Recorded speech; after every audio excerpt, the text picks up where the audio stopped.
캐나다로 이민을 갔던 어느 한국 부부가 혀를 내두르고 버티고 버티다 결국 다시 한국으로 돌아온 이유라는 영상이 요즘 주목을 받고 있는데, 그들에게 대체 무슨 일이 있었는지 한번 알아보죠. 캐나다로 이민을 가서 유튜브 캐나다 현이라는 채널로 평소 생활 모습을 소개도 하는 이 부부는 우리는 한국으로 다시 역이민을 간다고 말을 해요. 이 부부는 이민이라는 것은 우리에게 파라다이스일 것이다 라고 생각했다고 해요. 그러나 곧 현실을 깨달았다고 합니다. 그리고 우리가 이것에 대해 이야기하는 이유는 혹시나 이민을 생각하고 있는 많은 분들이 겪어야 할 현실들과 이민은 본인들의 인생을 걸고 하는 큰 결심이기 때문에 우리처럼 이민을 해보고 역이민을 해본 경험과 생각을 공유해드린다면 준비하시는 분들에게 큰 도움이 되지 않을까 해서 말을 하는 것이라고 전하죠. 그리고 주관적인 생각이고 우리와 다른 생각을 가지신 분들도 있을 것이다 라고 전합니다. 이 부분은 아무리 생각을 해봐도 적어도 우리는 한국에서 사는 것이 조금 더 행복할 것 같다는 판단이 들어서 역이민을 다시 결정했다고 말하면서 각 국가마다 장단점이 있는데 우리에게 맞지 않는 것을 억지로 맞춰가며 정말 살고 싶지는 않았다고 해요. 그리고 시간이 더 흐르면 돌이킬 수 없다는 생각에 빠르게 결정했다고 해요. 현명하십니다.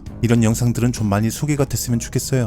뼈가 되고 살이 되는 직접 경험한 생생한 날것의 경험담이죠. 2018년도 11월부터 캐나다의 에드먼턴 지역에서 이민 생활을 시작했는데 3번의 이사를 했고 본인은 6번의 이직을 했고 와이프는 2번의 이직을 했다고 해요. 결국 괜찮은 직장에 모두 들어갈 수 있었다고 합니다. 그 과정에서 영주권을 취득하기가 정말 힘이 들었다고 합니다. 영주권 실패를 몇 번 겪은 후 중간에 정말 다 때려치고 그만두고 싶은 순간도 많았는데 그동안에 달려온 시간들과 그리고 비용들이 너무나 아까워서 참고 참아서 앞만 보고 달리며 결국 영주권 취득했고 나름의 괜찮은 집도 마련을 했고 본인의 취업과 와이프의 취업도 이제 곧 되려는 찰나 이 부부는 이제는 더 이상 힘들어서 못 해먹겠다며 한국으로 다시 역이민을 선택하게 됐다고 해요. 그리고 이 부부는 조금만 버티면 안정된 직장과 이제 이곳에서 열심히만 살면 되는데 왜 이런 좋은 환경에서 다시 한국으로 역이민을 가려 하느냐라는 질문을 엄청나게 많이 받았다고 하죠. 이 부부는 이렇게 말합니다. 우리가 여기 와서 영주권을 목표로 했을 때는 오직 어떻게 해서든지 무조건 영주권을 따기 위해서만 생각하고 행동했는데 결국 정작 영주권을 따기 위해 치열한 생활을 하고 막상 영주권을 따니 그때는 보이지 않던 그 어떤 다른 부분들이 보였다는 것입니다.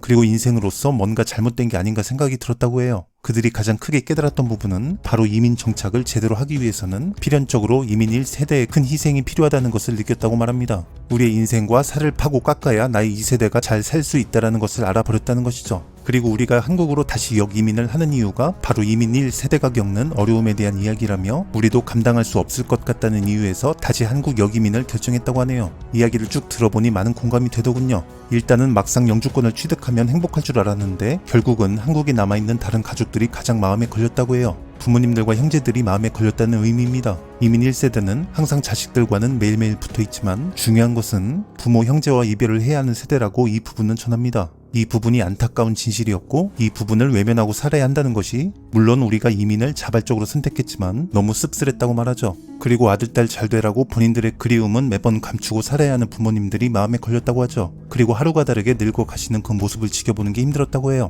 더불어 그럼 날짜를 정해서 주기적으로 한국을 들어가서 부모 형제를 만나면 되는 것 아니냐라고 생각들도 하실 텐데 대부분 사람들이 이민을 하고 그곳에서 힘들게 자리를 잡고 본인들의 아이들이 학교에 입학을 해서 다니고 아이들을 케어해야 하고 우리들은 맞벌이를 하면서 직장에서 인정받기 위해 온 힘을 쏟을 것이고 그렇게 안정이 되면 될수록 우리는 직업을 지키기 위해 애를 써야 하고 보통의 사람들이 그렇듯이 시간을 내어 한국을 간다는 것은 쉬운 일이 아니다라고 전합니다. 또한 4인 정도의 가족이 한국에 한번 간다고 하면 티켓 및 치료비용 포함해서 대략 1,000만 원 정도가 깨지고 이곳에서도 휴가를 몇 년에 한 번씩 모아서 써야 하는데 쉽지 않다는 것이죠. 그리고 실제로 이런 여건의 이민자분들이 주위에 너무나 많다고 말합니다. 공감이 되네요. 우리도 명절 때 이 핑계 저 핑계 대며 가지 않는 경우가 종종 있는데 상황이 오죽할까 생각이 드네요. 또한 짧게는 3년이나 길게는 10년 정도 한국을 가지 못하는 가족들이 있고 그냥 아예 한국을 잊고 정신없이 바쁘게 사는 이민자들도 많다라고 과감없이 말해줍니다.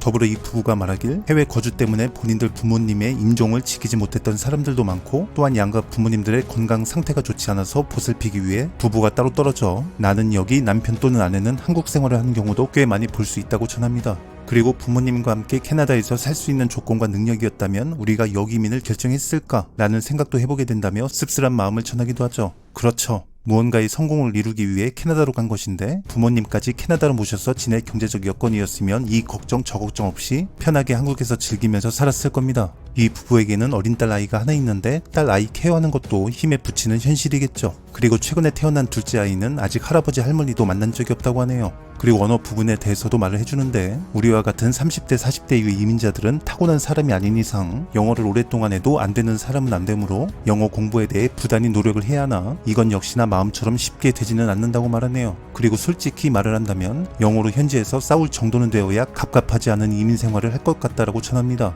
아닙니다. 요즘 넷플릭스 한국 드라마가 인기라서 외국분들도 한국어 육두문자 웬만해서는 다 압니다. 그냥 편하게 한국어 육두문자를 사용해도 소통됩니다. 더불어 언어가 정말 중요한 이유는 정말로 살기 위한 대화들이 필요한 때가 있는데 차 사고가 나면 상대방과 누구의 잘못인지 잘 따져야 하고 관공서 또는 병원을 가도 정확하게 소통해야 하므로 논리적인 나의 입장을 표현할 때 매우 중요한 것이 언어라고 말하죠. 돈을 쓰면서 하는 영어는 개떡같이 말해도 찰떡같이 알아서 들어주는데 돈을 벌기 위한 영어를 못하면 이민 생활이 힘들어진다라고 전하죠. 그리고 이 부분은 의료 부분에 대해서도 이야기하는데 이민을 처음 왔을 때 어느 가게에서 남편이 잠깐 일한 적이 있는데 가게에 한국인 오너가 늦은 밤 남편에게 전화를 했다고 해요. 그리고 본인이 팔이 부러졌으니 날 데리러 오라고 했다고 합니다. 오너의 가게까지는 1시간 정도가 걸리는데 굳이 남편을 부른 이유는 구급 차량을 부르는 비용이 많이 들어서이고 그렇게 해서 2시간 정도 후에나 치료를 받을 수 있었다고 합니다. 그리고 이 오너는 남편에게 이렇게 말했다고 해요. 한국에 있는 내 친구들은 지금 한국에서 은퇴해서 여행이나 다니며 인생 즐기면서 살고 있는데 난 여기서 뭐하고 있는 건지 모르겠다고 한탄했다고 합니다.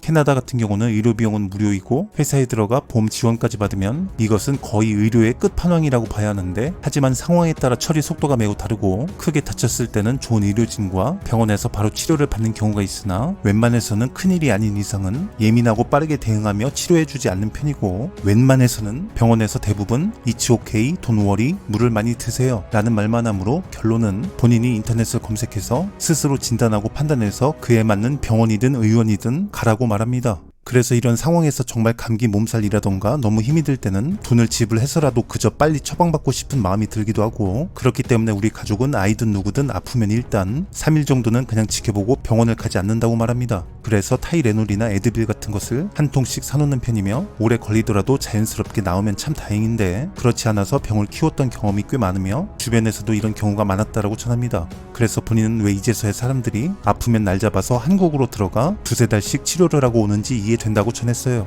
실생활의 편리함에 관한 부분도 언급하면서 한국에서는 보통 식사를 준비하는 것이 그렇게 어렵지 않았다고 합니다. 마트 가서 장을 보고 오는 데에 큰 시간과 공이 들어가지 않았다는 것이죠. 근처에 마트, 식당 등등 편의시설이 많아서 그런 것이고 직장이나 학교에서도 급식을 제공해서 괜찮았는데 이곳에서는 장을 본다거나 식사를 준비한다거나 점심 도시락을 가족 인원수대로 만들어야 하는 것에 많은 시간을 사용한다고 말합니다. 하나부터 10까지 혼자서도 잘해요라는 소리를 들어야 한다는 의미이죠. 그리고 그 외에 해야 할 일은 또 어찌나 많은지 하우스에 거주를 한다면 상관은 없는데 보통 집 앞마당에 눈이 많이 오면 힘들게 눈 치워야 하고 날씨별로 자동차 타이어도 바꿔줘야 하며 꽃 피는 봄이 오면 흙 모조리 뒤엎고 잔디도 깎아줘야 하고 잡초는 1+1이요 허리 굽혀서 뽑느라 디스크는 2+1이요 내가 일하는 소인 건지 농기계인지 헷갈리는 찰나 나뭇가지 치기도 3+1이요 이렇게 변동적인 시간과 비용이 많아져서 정말 부지런해져야 한다고 전합니다. 그리고 관공서 업무 같은 것은 예상하는 시간보다 더 오래 걸리기 때문에 미리 움직여야 하고 인터넷과 환불 취소 절차 등등 생활 곳곳의 업무 처리도 시간이 많이 소요된다는 것을 알아야 한다고 알려줍니다.